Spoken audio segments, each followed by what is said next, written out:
Hello and welcome back to Old Soldier's Ride. Bill and Terry's excellent adventure riding Route 66, from the middle of the Mitten to the Golden State and back. Today's video finds us starting out in Salida, a small crossroads in California's Central Valley, between Modesto and Stockton.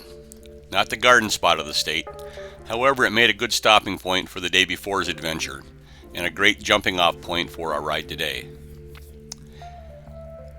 Today's a moving day. Heading up over the Sierras to overnight in FALLON, Nevada for the next day's ride on America's loneliest road, US 50, through Nevada and Utah. The plan was to ride California 99 north through MANTECA, Stockton, Lodi, Collierville, and Sacramento, and catch US 50 riding east and north up to South Shore on Lake Tahoe, then down into Carson City, Nevada, and hopefully make FALLON by nightfall. However, somehow we missed the US 50 exit in Sacramento and wound up taking I-80 up and over the Sierras, through Emigrant Pass and Donner's Pass. This would prove to be a very fortuitous route change for us. Even though it's an interstate, once you get north of Auburn, the views are spectacular. The road is in great shape and the traffic was fairly light for us. We made good time on 99, and we got into I-80.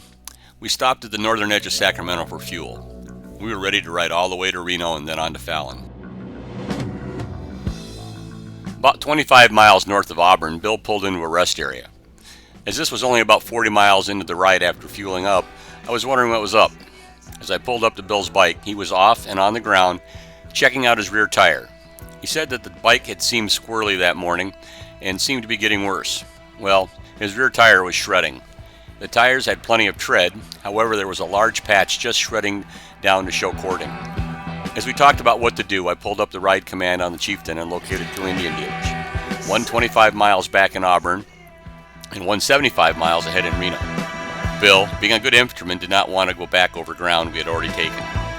So he called Reno Cycle and Gear, and it proved to be the right call, as their service department was open until 6:30 that evening, and they had a Dunlop American Elite 4 that Bill wanted to replace his shredding rear tire with. The service manager told Bill that they could get him in today if he made it there before 3:30. It was only 11:30 at this time and only 75 miles to go.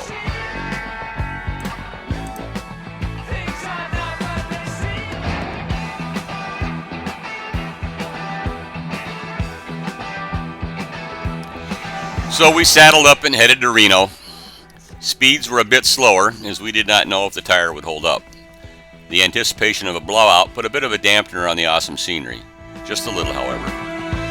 It was in the back of our minds as we made our way over the Sierras, and as we got closer and closer to Reno, I noticed that Bill had picked the speed up a little bit. He clearly wanted to get it over with.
Even though we are riding the super slab, the views are still awesome. I think the Sierras are the second most beautiful mountains in the West.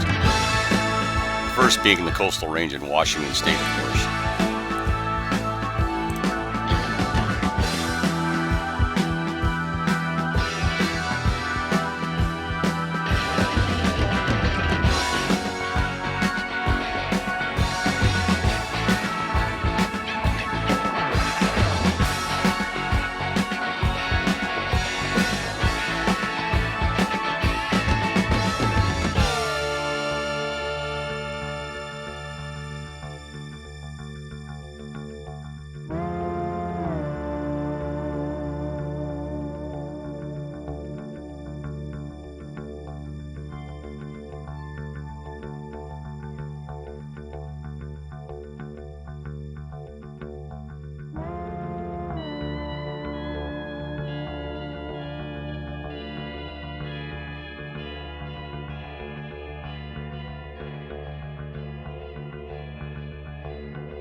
We made it to Reno Cycling Gear by 1:30, easily beating the 3:30 time limit that we were given.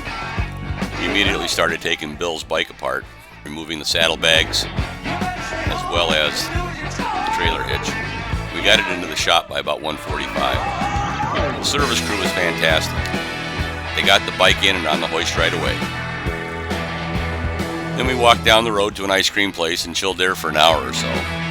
After we got back, the service manager let us put the bike back together in their air-conditioned service department. No small thing, since it was 103 degrees outside and laying on the hot asphalt, putting on saddlebags and the trailer hitch was not something either one of us were looking forward to.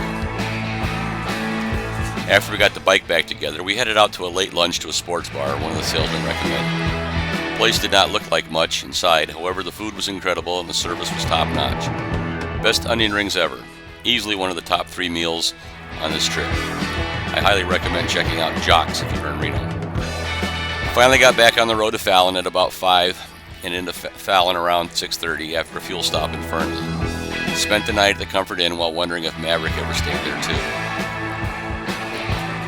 Check out our next video as we ride America's loneliest highway, US 50, across Nevada and into Utah. Desert, flatlands, sagebrush, and mountain passes. Thanks for watching, and if you liked what you saw, please hit the thumbs up and hit the subscribe button if you want to see more from us. Take care.